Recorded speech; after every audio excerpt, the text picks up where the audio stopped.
ગતિ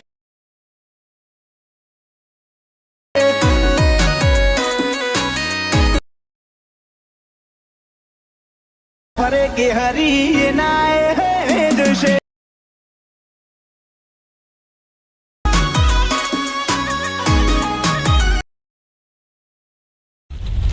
तो मित्रों डेमो विडियोની અંદર તમે અત્યારે જે ટેટસ જોયું મિત્રો, એવું જોરદાર ટેટસ બનાવતા તમારે શીખવું હોય હેપી બર્થડેનું, તો એ ટેટસ બનાવતા તમારે શીખવું હોય તો અલાઇટ મોશન એપ્લિકેશનને ડાઉનલોડ કરી દેવાની છે।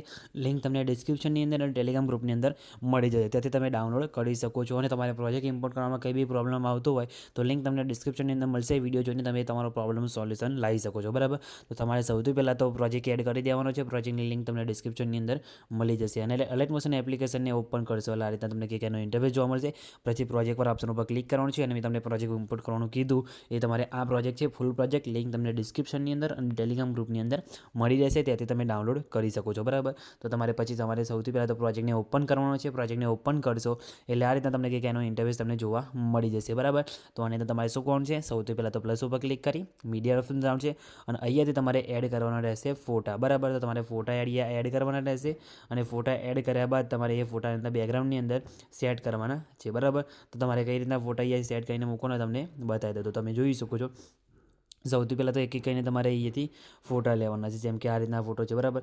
ફોટાને એડ કર્યા બાદ ફોટાને તમારે અહીંયાથી 90 ડિગ્રી રોટેટ કરી દેવાનો છે, આ રીતના, બરાબર। અને ફોટાને ખેંચીને નીચે તમારે અહીંયા લાવી દેવાનો રહેશે, આ રીતે, બરાબર। ખેંચીને અહીંયા લાવીને અહીંયા ઉપર મૂકી દેવાનું છે, બરાબર, આ રીતે। અને ફોટા પર ક્લિક કરી ફોટાને ખેંચીને તમારે આ બાજુની સાઈડ લાવીને મૂકીને પછી તમારે બ્લાઇન્ડિંગ એન્ડ ઓપોઝિટના ઓપ્શનમાં જઈ કલરના ઓપ્શનમાં જઈને લુમિનસ કરી દેવાનું છે, એટલે આ રીતના ફોટો તમારો કંઈક સેટ થઈ જશે। આ રીતના આ ઓપ્શનને આપણે થોડીક વાર અહીંયા બંધ કરી દઈશું, કેમ કે તમારો ફોટો અહીંયા બ્લેક એન્ડ વ્હાઇટમાં બ્લેકમાં દેખાશે એટલા માટે। તો તમારે આ રીતના ફોટાને અહીંયા સેટ કરીને આ રીતના મૂકી દેવાનો છે, બરાબર। તમે જોઈ શકો છો અહીંયા આ રીતે। પછી બેક આવી એના ઇફેક્ટમાં જઈ એડ ઇફેક્ટ ઉપર ક્લિક કરી અહીંયા તમારે વાઇપવાળો ઇફેક્ટ અહીંયા લઈ લેવાનો છે, બરાબર।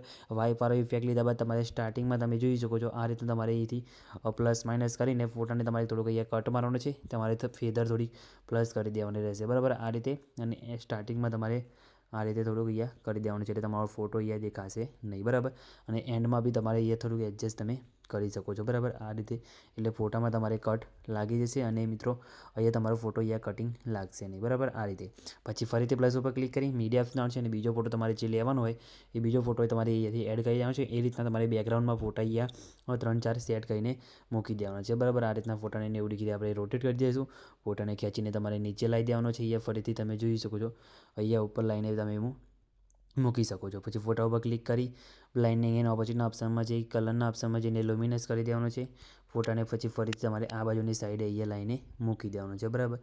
તમે જોઈ શકો છો અહીંયા પછી ફોટામાં ફરીથી પેલો ઇફેક્ટ આપણે અહીંયાથી વાઇપવાળો લઈ લેવાનો છે, તમારે સ્ટાર્ટમાં અહીંયાથી માઇનસ કરી દેવાનું છે, બરાબર। તમે જોઈ શકો છો અહીંયા આ રીતના આગળમાં આ રીતે અને પછી તમારે ફેદરને થોડી પ્લસ કરી દેવાનું છે, એટલે ફોટો તમારો આ રીતના અહીંયા સેટ થઈ જશે, બરાબર। તમે જોઈ શકો છો આ રીતના સેટ કરી દેવાનો છે અને પછી તમારી સાઇઝ તમારે મોટી કરીએ તો તમે એથી કરી શકો છો, બરાબર। આ રીતના થઈ ગયો। પછી શું કરવાનું છે, પ્લસ ઉપર ક્લિક કરી મીડિયા ઓપ્શન જવાનું છે અને અહીંયાથી તમારે એડ કરવાનું રહેશે તમારે અહીંયાથી પીએનજી, બરાબર। તો આ રીતના તમારે પીએનજી લઈ લેવાનું છે, બરાબર।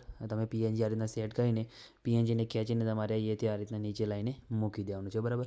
પછી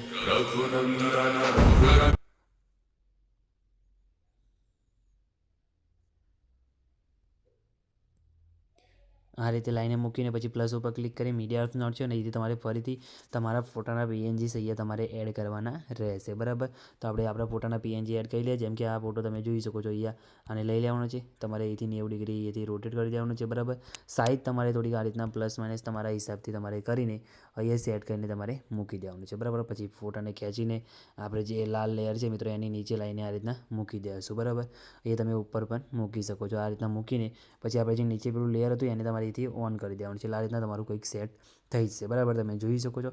પછી ફરીથી પ્લસ ઉપર ક્લિક કરી મીડિયા ઓપ્શન છે અને બીજું પીએનજી તમારું જે આ છે મિત્રો એને તમારે તમારા જે ફોટાના હિસાબથી તમારે પીએનજી અહીંયા સેટ કરવાના રહેશે, બરાબર। પછી એને તમે આ બાજુ ખેંચીને અહીંયા તમે જોઈ શકો છો આ રીતના લાઈને તમારે અહીંથી સેટ કરીને અહીંયા મૂકી દેવાનું છે, બરાબર, આ રીતે। એટલે આ રીતના તમારું પીએનજી કંઈક સેટ થઈ જશે, બરાબર। પછી શું કરવાનું છે તમે જોઈ શકો છો, અહીંયાથી ફોટાને ખેંચીને આપણે થોડુંક અહીંયા નીચે લાવી દઈએ છીએ આ રીતે। પછી આ લેયરની ઉપર આપણે રાખી દઈએ, પ્લસ ઉપર ક્લિક કરી મીડિયા ઓપ્શન છે અને જે તમારે એડ કરવાનો રહેશે એક પાર્ટિકલ વિડીયો, બરાબર. તો પાર્ટિકલ વિડીયો આ રીતના લઈ લેવાનું છે, બરાબર. પાર્ટિકલ વિડીયો પર ક્લિક કર્યા બાદ બ્લાઇન્ડિંગ અને ઓપ્શનમાં જે લાઇટિંગમાં ઓપ્શન છે લાઇનર ડ્રોપ કરી દેવાનું છે, એટલે તમારા વિડીયોની અંદર આ રીતના ઇફેક્ટ તમારે લાગી જશે. ફોટા પછી લાસ્ટમાં તમારે બધા વિડીયોની સાઇઝ પ્રમાણે લાંબા કરી દેવાના છે, બરાબર. પછી તમે જોઈ શકો છો અહીંયા ગ્રુપની અંદર તમારે એ ફોટો જે ઝૂલતો હોય એમાં તમારે એ ફોટો એડ કરવાનો છે. એના માટે તમારે આ ગ્રુપ દેખાય એ ગ્રુપ ઉપર તમારે અહીંયાથી ક્લિક કરવાનું છે, એડિટ ગ્રુપમાં જવાનું છે, પ્લસ ઉપર ક્લિક કરી મીડિયા ઓપ્શન છે અને જે ફોટો તમારે અહીંયાથી લેવાનો હોય એ ફોટો તમારે અહીંયાથી એડ કરીને અહીંયા લઈ લેવાનો છે, બરાબર. તો તમને અહીંયા ફોટો તમારે અહીંયા એડ કરી લેવાનો રહેશે, બરાબર. તો આપણે સૌથી પહેલાં અહીંયા સેટ થાય એ ફોટો સૌથી પહેલાં આપણે અહીંયા એડ કરીને જોઈ લઈએ, બરાબર. તો અહીંયા આપણે આ ફોટો લઈ લઈએ છીએ, બરાબર. ફોટાને પછી અહીંથી 90 ડિગ્રી રોટેટ કરી સાઇઝમાં તમારે અહીંયાથી નાની સાઇઝ કરી દેવાની છે, બરાબર. આ રીતે નાની સાઇઝ કરી દેવાની છે, જે બોક્સની અંદર આપણે એ સેટ થાય એ પ્રમાણે, બરાબર. આ રીતે લાઈને અહીંયા મૂકી દેવાનું છે. પછી તે ફોટોને ખેંચીને નીચે અહીંયા લાસ્ટમાં લાવી દેવાનું છે, એટલે ફોટો ઓટોમેટિક કટ થઈ જશે અને આમાં વિડીયો જે સાઇઝ દેખાય એની એન્ડમાં તમારે જતું રહેવાનું છે. ફોટાને અહીંથી તમારે કટ કરી દેવાનું છે, બરાબર. તમે જોઈ શકો છો આ રીતના ફોટો આપણે સેટ થઈ જાય તો તમે અહીંયાથી સ્પેસ કરીને જોઈ શકો છો, બરાબર. આ રીતે પછી તમારે અહીંયાથી બેક આવી જવાનું છે, એટલે તમારા વિડીયોની અંદર તમે જોઈ શકો છો અહીંયા તમારો ફોટો લાગી જશે અંદર બોક્સની અંદર. તો આ રીતના તમે આવું જોરદાર વિડીયો બનાવી શકો છો બર્થડેનું. પછી લાસ્ટમાં તમારે શું કરવાનું છે, જે પણ આપણે વિડીયો બધા ફોટા એડ કર્યા એ ફોટા બધા વિડીયોની લંબાઈ પ્રમાણે લાંબા તમારે કરી દેવાના છે, બરાબર. એટલે બધા ફોટા આ રીતે સેટ થઈ જશે. તમને બતાવી દઉં અહીંયા તમે જોઈ શકો છો આ રીતના વિડીયોની લંબાઈ પ્રમાણે બધા ફોટાને એવું તમારે લાંબુ કરી દેવાનું છે. PNGsને આપણે બધું જે એડ કરીએ એટલે તમારે આ રીતના કંઈક અહીંયા સેટ થઈ જશે, બરાબર. તો આ રીતના તમે આપણું વિડીયો બનીને કમ્પ્લીટ રેડી થઈ ગયું છે. તો મિત્રો વિડીયો તમને કેવું લાગ્યું કમેન્ટ કરીને જણાવી દેજો. અને મિત્રો વિડીયો સેવ કરવા માટે તમારે શેર ઉપર ક્લિક કરવા માટે પછી વિડીયો ઓપ્શન જવાનું છે અને તમારા મોબાઈલની અંદર જેટલી એક્સપ્લોર સપોર્ટ કરતી હોય એટલે સિલેક્ટ કરી નીચે એક્સપોર્ટ ઉપર ક્લિક કરશો એટલે તમારું જે વિડીયો છે મિત્રો અહીંયા સેવ થવાનું શરૂ થઈ જશે, બરાબર. તો તમે જોઈ શકો છો આપણું વિડીયો અહીંયા સેવ થવાનું શરૂ થઈ ગયું છે. કંઈ બી પ્રોબ્લેમ આવે નથી, તમારે પણ નહીં આવે. આ બધું ખાલી કમેન્ટ કરીને જણાવી દેજો અને મિત્રો ચેનલને સબસ્ક્રાઈબ કરવાનું ભૂલતા નહીં. તો મિત્રો મળીએ બીજા એડિટિંગ વિડીયોની અંદર. ત્યાં સુધી જય માતાજી.